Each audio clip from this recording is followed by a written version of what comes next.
भागने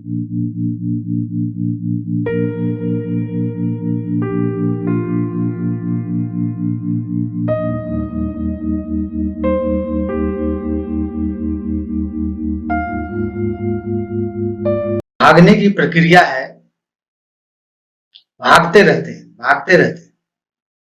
क्यों भागते रहते हैं? भागने का कारण एक ही है, पैसा कैसे कमाना है। जहां भी जाएं, जिस चैनल पर जाएं, पैसे कमाने की ही बात बताई जाती है। अब पैसा कैसे कमाया जाए, पैसा का कोई लिमिट है या नहीं है, तो पैसा का जरूरत हर इंसान के अंदर है। हर लोग के जीवन के लिए पैसा बहुत जरूरी है। एक होता है आवश्यक, एक अनावश्यक। पैसा कमाने का कोई लिमिट नहीं है,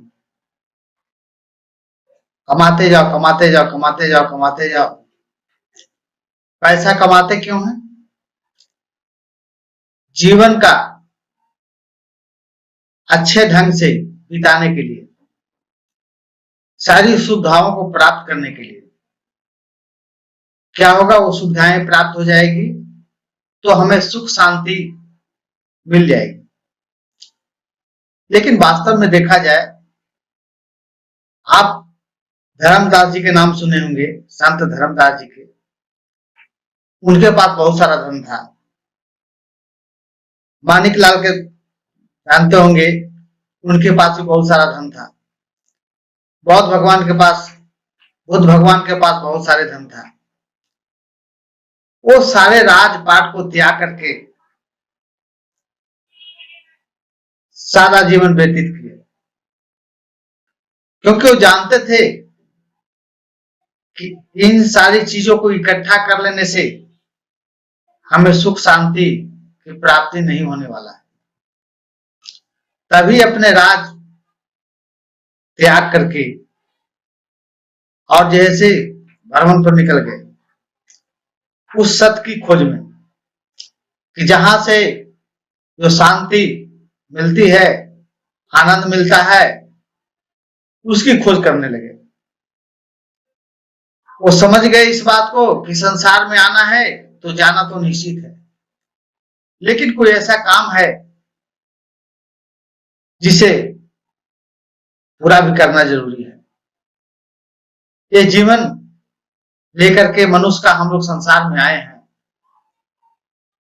तो हमें बहुत कुछ करनी है।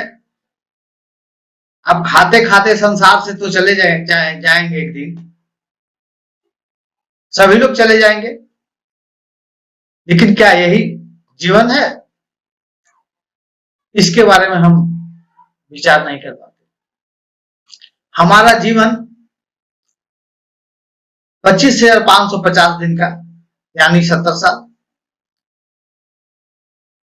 या 29,200 दिन का, यानी 80 साल।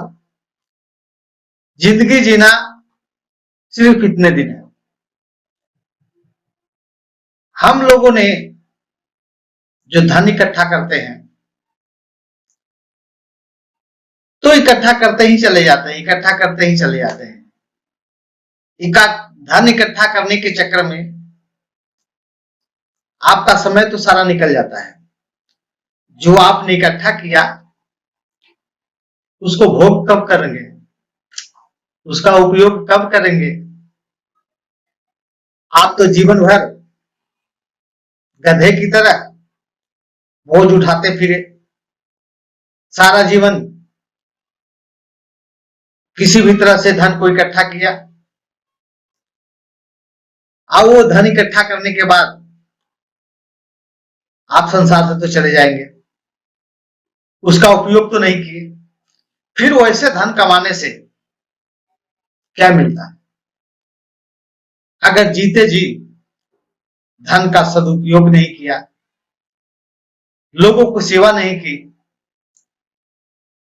तो फिर ये धन रहे या न रहे। सिर्फ मैंने क्या किया, बोझ उठा उठा करके धन को कमाया और जमा किया, और जमा कर लेने के बाद चपरासी की तरह उसको देखभाल करते हैं। शरीर तो थक गया, लाचार हो गई, धन इकट्ठा किया था सुख प्राप्त करने के लिए, लेकिन जो सुख की कामनाओं से धन इकट्ठा किया, वही धन अब दुख दे रहा है आपको। कैसे? वो धन को आपने बहुत मेहनत करके इकट्ठा किया है, उसके लिए बहुत मेहनत किया है, कठिन मेहनत किया है, और वो धन आपके नजरों के सामने पानी में मिलते देखने को मिल रहा है, मिट्टी में मिल रहा है, तो आपको वहां पर दर्द होता है। आपके बाल बच्चे निकम्बे हो रहे हैं, इतने सारे धन इकट्ठा तो कर लिए, उसके साथ साथ हमारा जो बच्चे हैं वो भी निकम्बे हो रहे हैं।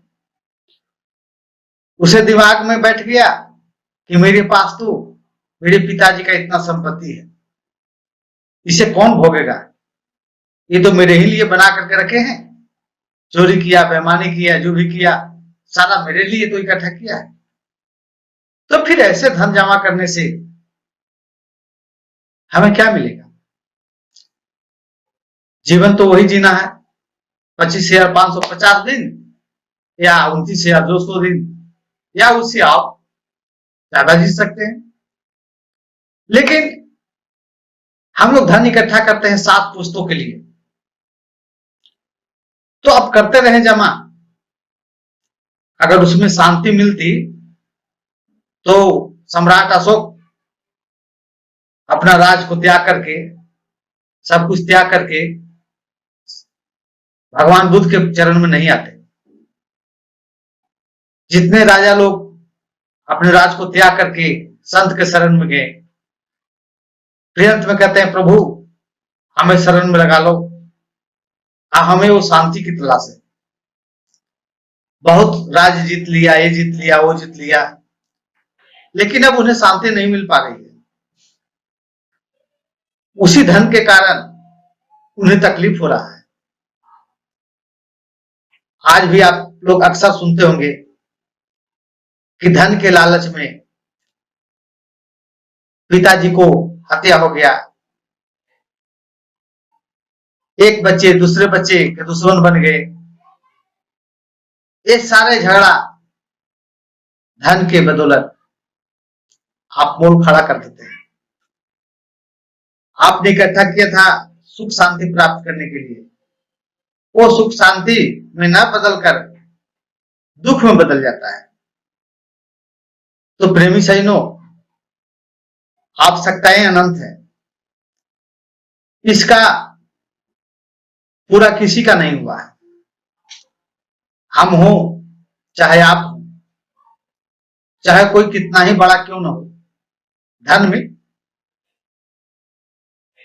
आवश्यकताएं अनंत है, इसका पूरा किसी को नहीं हुआ है।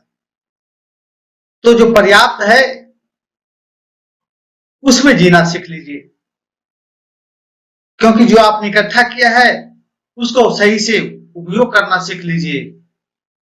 अगर ये नहीं किया तो फिर कमा करके जीवन भर आपने चौकीदारी करते रहे और जीवन को समाप्त कर लिए। ये जीवन कहां तक सही है ये आप जान सकते हैं। बहुत बहुत धन्यवाद।